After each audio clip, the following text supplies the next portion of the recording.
Well, thank you so much for joining us. I always appreciate when you take time out of your busy schedules to join us here today. And you will not be sorry you did. We're going to have a really inspirational podcast for you today.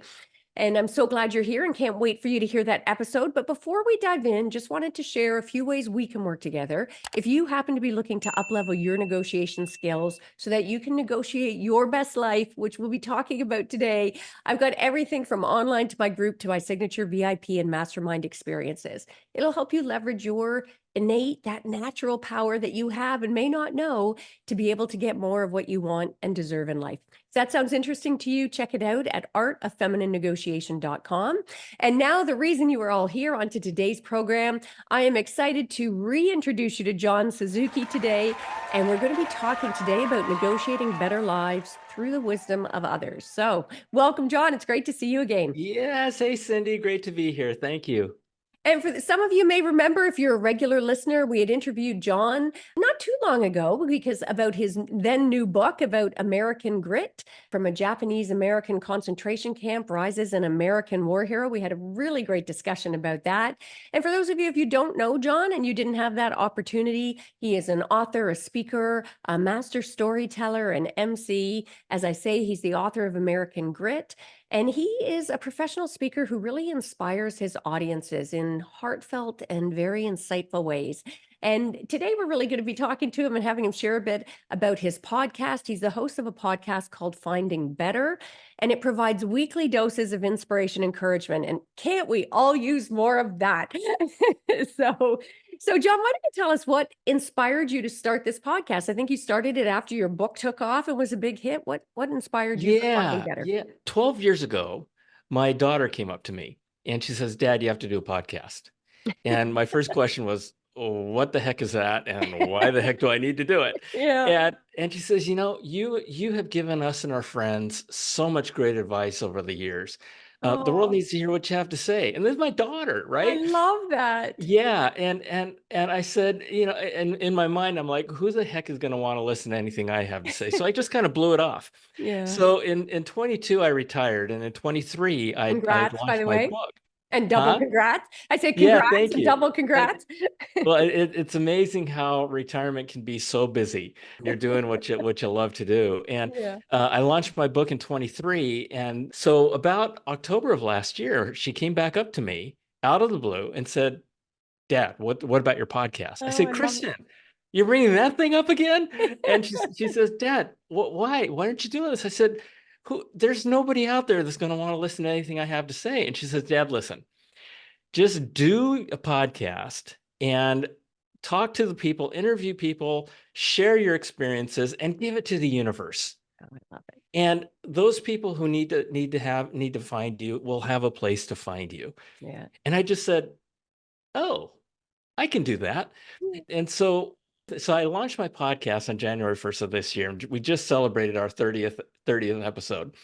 And a friend of mine, I was having a conversation with a friend of mine, and it turned into an argument. And I asked him, I said, David, do you want my opinion or not? And he says, John, I could care less about your opinion, but Wow. I'll listen to your experiences all day long. And Oh, so that created the method around which I wanted to launch this podcast, was sharing experiences, real life experiences yeah. and wisdom that people have gone through in finding better in their own lives, so that people listening can maybe use some of those experiences and find better in their own lives. And so it's just been a joy. And I've been just bringing on amazing people.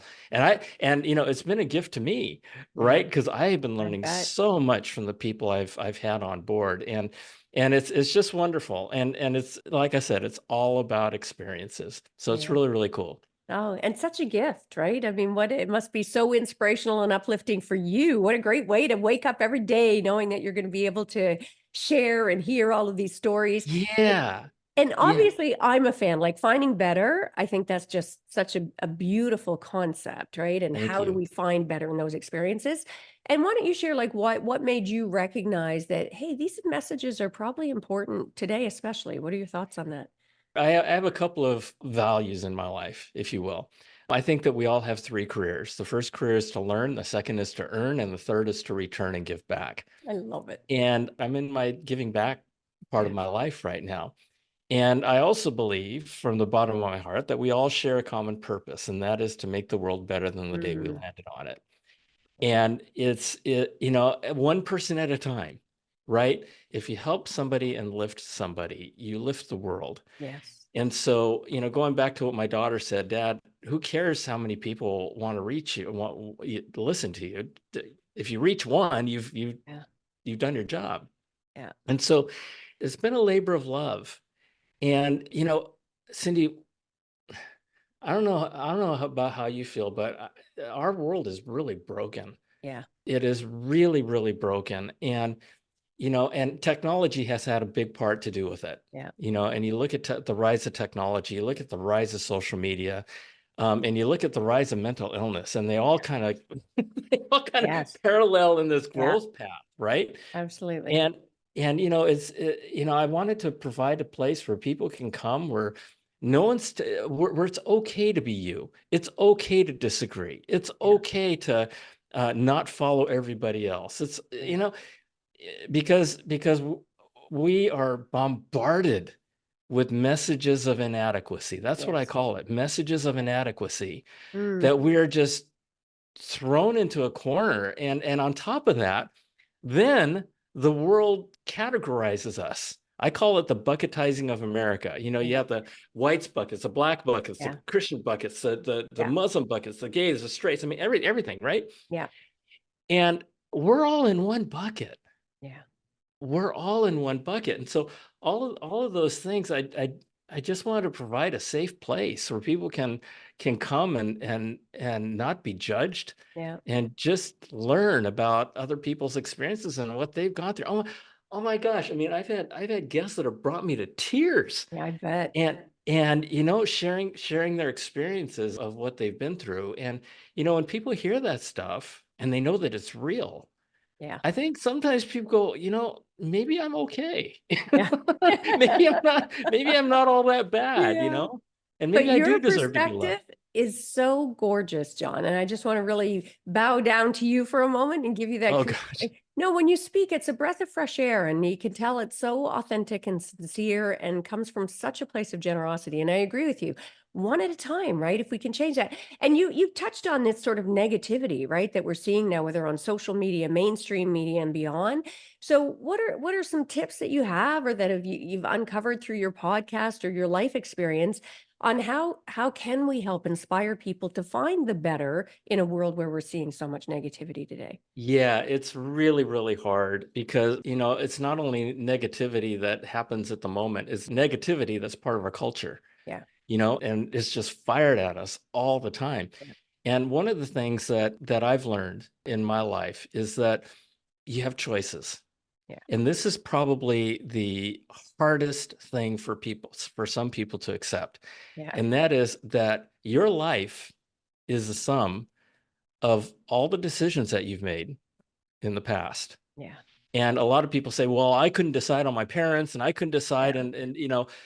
And I get that. I get that. But then Cindy, when I tell folks, do you think, or I ask folks, I say, do you think that the product of your life in the future is going to be directly dependent on the decisions that Yeah. you make from here on out? And everybody says yes. Everybody says yes. So if the future is true, the past has to be true Yeah. too, right? Yeah. And so, I think the biggest for me that I've learned, and that I try to share with folks, is that the biggest empowerment is understanding that the choice is yours. Yeah. And when you hear of other people's experiences, I interviewed somebody who grew up in poverty and grew up in an abusive family, and Yeah. they weren't born with a silver spoon in their mouth, and now she runs a multi-million-dollar Yeah. company, Yeah. and she took it upon herself. She empowered herself, and she says, you know what, it's my choice to Yeah. learn. It's my choice to be curious. It's my choice to find a better life. Yeah. And I really encourage folks, and part of it too, I just mentioned the word curiosity. Yeah. Curiosity is a muscle that most of us have gotten pounded out of us, Yeah. Unfortunately, it's so right? important. Yeah. Right? It's so important. And we're born with an innate curiosity, But when we're told that's a stupid question, or Yeah. that's a dumb idea, or what are you talking, right? I mean, it's beaten out of us. And so that curiosity muscle, in terms of negotiating, that is such an important thing to have, right? And not many people recognize that's one of the foundational elements of the art of feminine negotiation is the art of curiosity. Ask more Yes. questions. And I want to Yes. circle back to that concept of choice because I really would like to put a pin in that for our listeners because I think especially in today's world where we have a lot of that victim mentality, right? And I mean, a lot of the big influencers, sadly, are really jumping on that bandwagon that the more they portray themselves as victim, the more likes they get. Yes. Everybody's got the big victim story.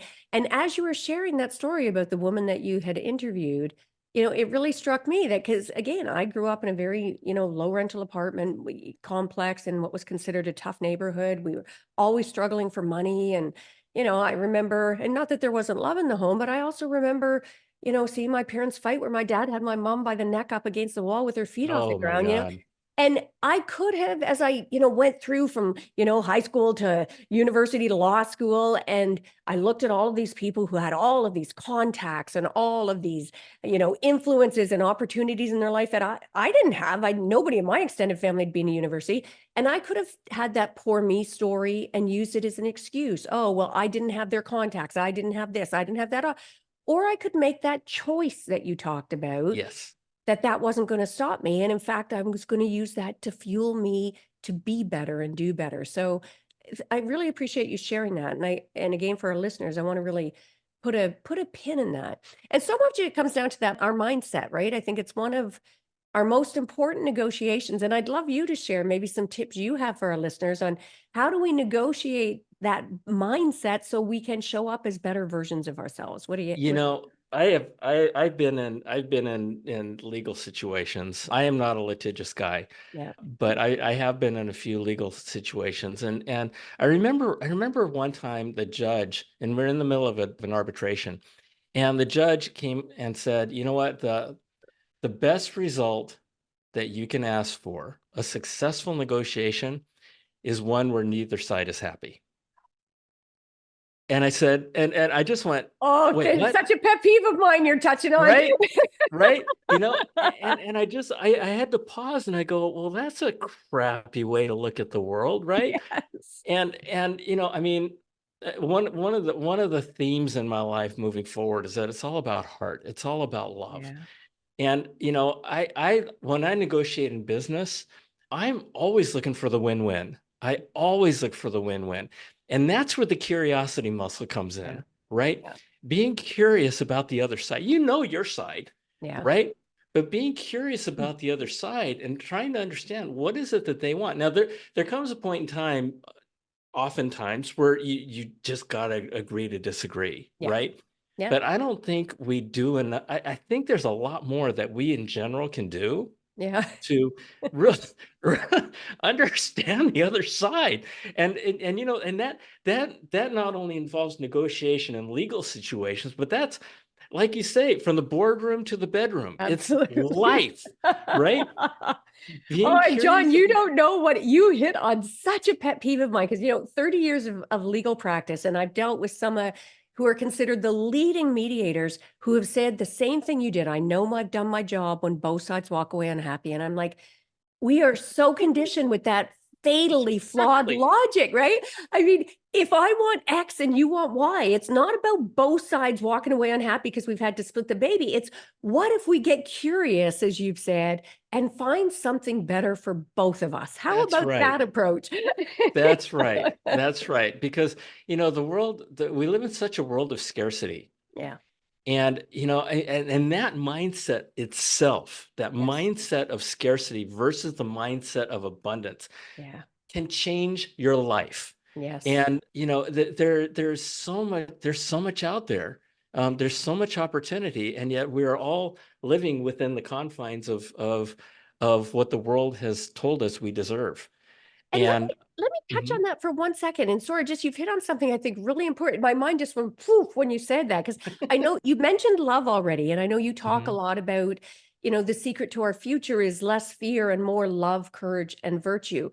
And people don't recognize that scarcity. When we talk about scarcity and abundance, I think most people immediately just think about money, but it also applies to there is an abundance of love. We don't have to compete for it, whether it's siblings in the workplace. We don't have to compete for, we can lift each other up. So I'd love you to speak a bit to that as well, John. I'm sorry to interrupt and finish your thought, but also talk about that love, courage, and virtue and that abundance mindset in those areas, what that can do for us. Well, for me, I've learned that the opposite of love is not hate. Mm, The opposite of love is fear. And when you look at the world, I mean, there is an overabundance of fear and an overscarcity of love. yeah, That's the world that yeah, we're living in right now. But you know, I have to tell you, 40 years in business, especially over the last 20 years, and with the rise of technology, the rise of this crazy device called the iPhone and smartphones and things like that, have given way to what, you know, you hear data and science. You hear sciences and engineering and mathematics and technology, right? STEM. I believe, and here we are going into a world of artificial intelligence. You know, I've been in technology for 40 years, and this is the first time that I've seen that the most advanced technology that has ever been created can be used now by a 5-year-old. yeah, Doesn't require an advanced degree. yeah. And my hope is that we're going to see, for a number of reasons, but we're going to see a renaissance of the heart. No, I hope so. And yeah, and we have to. And folks like you and I, we're kind of driving. You know, Doing our part. it's certainly our political leadership is Yeah, not doing it. So yeah, it's going to happen from the bottom up. yeah, And so, you know, when we think about the abundance versus scarcity, you know, I think the thing is that people just need to know it's there. yeah, I think when when yeah, when when we can inform people that it's there and it's their choice, and they don't have to succumb to what you called victimhood. yeah. You know, I'm working on a TED Talk, and the TED Can't Talk is wait. called Reversing a Culture of Blame. Nice, And you powerful. know, the thing is that the whole world, it seems like there's so much blame Yeah, going on out there, right? yeah, The problem is that when you blame others or other things for your circumstances, you are literally giving away your power to yeah, do anything about it, yeah, because you're saying it's that person's fault. Isn't that a bad person? As opposed to, you know what, they probably had something to do with it, but I'm going to do something about it. yeah, And blame leads to victimhood. yeah, And you talk about the rise of victimhood, right? And so reversing that blame, and that's a big underlying message of my book, yeah, where here they are, 120,000 people were minding their business one day and found themselves in American concentration camps the yeah, next day. And a lot of them did blame. A lot of them were victims, but there were those thousands who refused to blame, refused to be victims, and they empowered themselves yeah, to go out and prove their loyalty to this country. And they came out of World War II having fought for the United States, the same army that put them and their families in those yeah. camps to begin with. Remarkable. And Yeah, they were some of the most decorated war heroes of all yeah, time. And yeah, so the underlying message to my book is, don't be a victim. yeah, You yeah. know, it's your choice. I And love your so book for that. And that blame ties directly back to choice. I like that you said that because when we're so busy blaming everybody else, we're actually stripping ourselves of our own choice, right? To be able exactly. to show up differently. And I want to tie that back. First of all, I love when you say the opposite of love is not hate, it's fear. I want to Mhm. really remind our audience, our listeners of that. The opposite of love is not hate, it is fear. And a little cautionary tale, I'd say for our listeners out there, I really invite you pay attention to the sources in your life who are fear mongering. And when you see, whether it's the media, whether it's politicians, whether it's big business, when we're seeing a climate of fear mongering, your alarm bell should immediately go off because that is not a productive, constructive, empowering approach to life. So and I love that your book and your podcast really points that out. And I know you're a big advocate and you've mentioned about empowerment. Can you share a few sort of self-empowerment techniques or strategies that you've learned through your experiences? So I've been born a certain way. and and my wife calls me a dog with a squirrel. Squirrel, squirrel, squirrel. And I see a squirrel and I go chasing it. I just do. Yeah. And so for me, the idea of going for it is just part of who I am. Yeah. But the thing is that for me, okay, one of the things I tell people is that if you're not succeeding, you're not failing enough. Yeah. That's good. And people are really fearful of failing, of failure, of rejection. You think about the things that we fear. They are some of the most disempowering things Yes.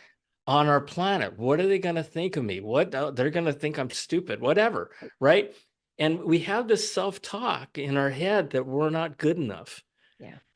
One of the most empowering things that I realized in my life, and this happened a long time ago, is just to go for it. Because if you fail, or if people are laughing at you, okay, you learn one way it doesn't Absolutely. work, Yeah. right? And the old Thomas Edison thing, where he was asked, how does it feel to fail over 1,000 times in inventing the filament? And he says, I didn't fail 1,000 times. I just learned 1,000 different ways the thing didn't work. Yeah. And so if you give yourself permission, and that's what it takes, it's giving yourself permission Yeah. to be foolish. I'm a doofus. I mean, I'm just, you know, I'm just out there, and I like to make people happy. That's one of the things I like to do. And when I'm speaking in front of the audience, in front of a large audience, in my head, my challenge to myself is to make these people smile and laugh, Yeah. Yeah. Well, right? you do that easily. I have no Yeah, well, doubt. thank you. Thank you. And so I think so for me, one of the most empowering things to do is not to disempower yourself with the fear of failure. Yeah. I love that. What a great reframe, right? That empowerment is failure. Like failure is the path to empowerment. Failure is exactly, empower yourself with failure. Yeah, it's so powerful. That's we got to get t-shirts made out. You could trademark that, John. Trademark that. No, you talked about polarization a bit. It's sort of come up directly and indirectly in our conversation here. So, what tips do you have for negotiating past this kind of? And you talked about curiosity, obviously super important. Anything else you'd add to that about how we help negotiate past this kind of divisiveness that we're seeing? Yeah, I talked about the buckets. Yeah, Right. I was having a conversation with a gentleman who was one of the senior people responsible for diversity, equity, and inclusion at Microsoft. yeah, And he and I were talking about it. And one of his biggest of those three was inclusion and belonging. yeah, And that is to me too, helping people feel like they belong there. yeah, But during our conversation, he was talking about Asians yeah, and how I felt about being a person of color. And I told him, I said, you know what? I said, I have never known a Japanese person or a Korean person or a Vietnamese person or a Chinese person to identify themselves as Asian. yeah, I've always known them to say, I'm Japanese, I'm yeah. Korean, I'm Chinese, I'm Taiwanese. Yeah. And yet we put all these people into this bucket Pocket. of Asians. We Yeah. don't even speak the same language, Language. That's true. set aside the culture. Yeah. And a lot of us don't like each other. Yeah, even within the same culture, right? And so, I've never known a person from Scandinavia or a Romanian or an English person or a Russian to identify themselves as white. Yeah. I just haven't. You know what I'm saying? Yeah, I do. And so the thing about it is that we have to stop categorizing people. My own personal experience was when one day, this was 20 years ago, I'm at a company celebration, and one of the senior executives came running up to me and says, John, hey, I just wanted to talk with you. I said, yeah, what's going on? She says, I wanted to let you know that we've got this new club where you can be with your own people. Oh. And I said, Oh. my own people? Oh my And she says, God. yeah, yeah, completely well intended. I Yeah. mean, I Like get that, the right? path to hell. Oh, yeah. Sorry. And so, but I told the next day I found my boss and I told him, I said, Mike, I guess I'm a person of color. I said, and I guess I'm supposed to be treated differently. Oh, I yeah. said, until last night, I never, it just, That never crossed my mind. that never crossed my mind. Right. And I'll also say something that might not make some people happy. But as an Asian, I guess, or Japanese American, that Yeah. a lot of Asian groups talk about Asian hate. Yeah. And honestly, from the perspective that I hold, Yeah. I've never seen it. Huh. I've certainly never experienced it. Yeah. And and there's a knee-jerk reaction of, if somebody attacks an older Asian person, it must be Asian hate. Yeah. Well, you know what? That same bad guy might have attacked an older Yeah. Mexican woman, or an older white woman, or Yeah. another older black. You know, they just might be a bad guy, Yeah. right? Yeah. And so the thing is that if you're looking for it, you're going to see it. Yeah. If Well, and I you're love looking your for, bike it approach. I think that's a really important point that you're trying. I'm glad you're out there talking about it because as you were saying it, it really hit me that that does account for a lot of the divisiveness that we're seeing when we it put each totally other in does. buckets and we then stay within a bucket and we identify within buckets or identify others within buckets and make all of these assumptions about Exactly. them. Exactly. Yeah. Exactly. I don't want anybody to make assumptions about who I am by the way I look. Yeah. And yet that's what we're being trained to do. That's Yeah. what DEI is all about. And it's being said, and I get there's an overriding positive intent, Yeah. but there's also a balance that we need to Yeah. strike. And I go back to that guy. Martin Luther King is up on my wall. And it goes back to, don't judge a person by the color of their skin, but judge a person by the content of their character. Yeah. Absolutely. And so, that's a long way of answering a relatively simple question that you asked, is how do we get back to this? And that is, look at people as individuals. Yeah. Start there. Yeah. Start there. If you then have to put them into some bucket somewhere, okay, but get to know them first. Get That's to know such a them first. great message. And what a great path to positivity. And speaking of positivity, do you have like one of the most inspiring stories or one that really resonated with you, message that you've heard on your podcast? Yes, yes. So one that just overall, over everything, was a young woman who, her name was Molly, or is Molly, and when she was 23 years old, she decided to race the world's toughest horse race called the Mongol Derby. It's 1,000 kilometers Yes. across Mongolia as a Yeah. 23-year-old, on feral horses, having to switch horses every night for 10 nights.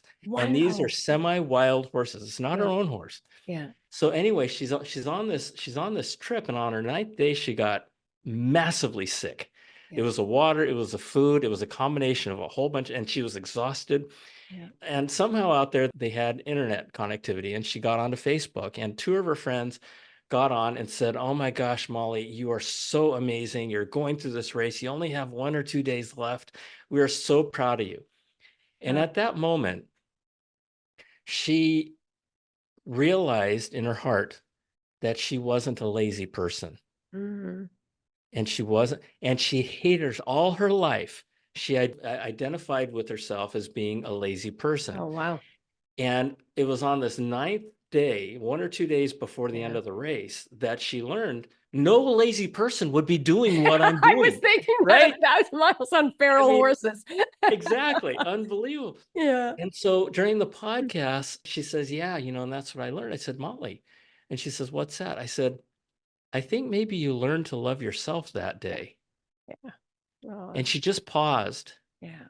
and she said, "Yeah, Yeah. I learned to love myself."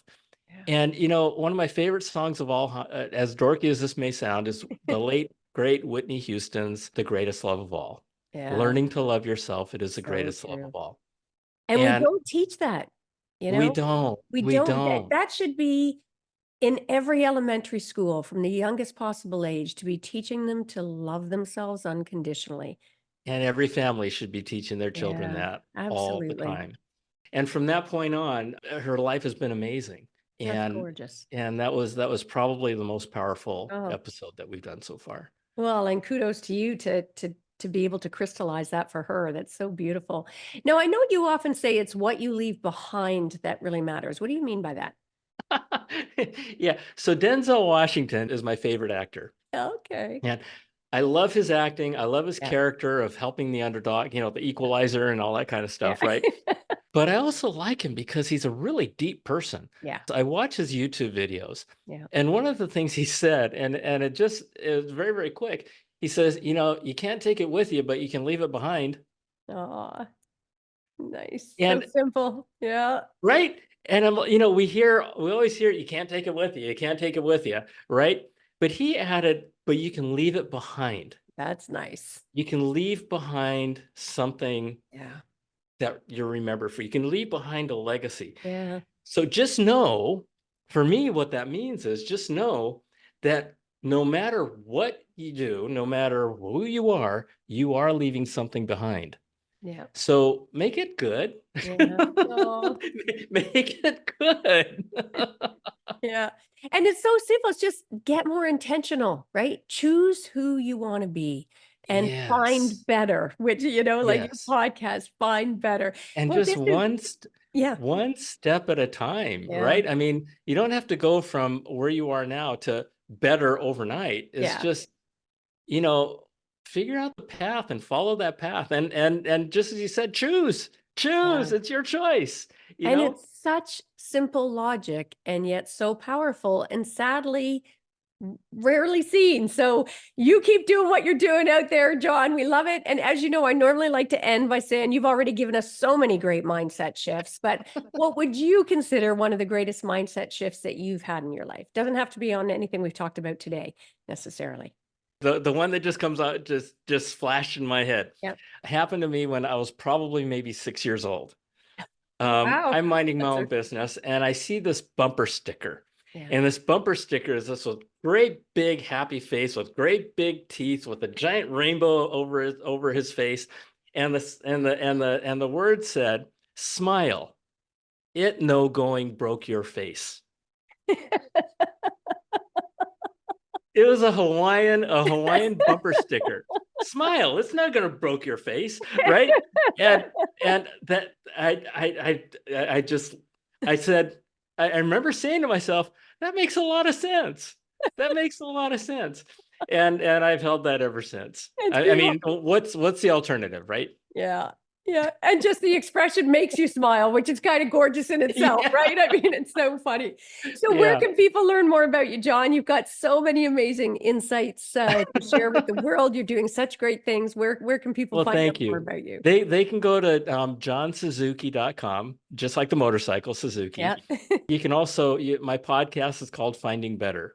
And I put my podcast on YouTube and yeah, Nice. yeah. So Yeah. but the easiest thing to do is just go to my website at Beautiful. johnsuzuki.com and then it'll show you all the other stuff that's going on.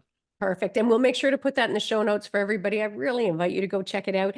And as always, I love talking to you, John. You are just a breath of fresh air. And so thank you for sharing with our audience here today. I so appreciate you.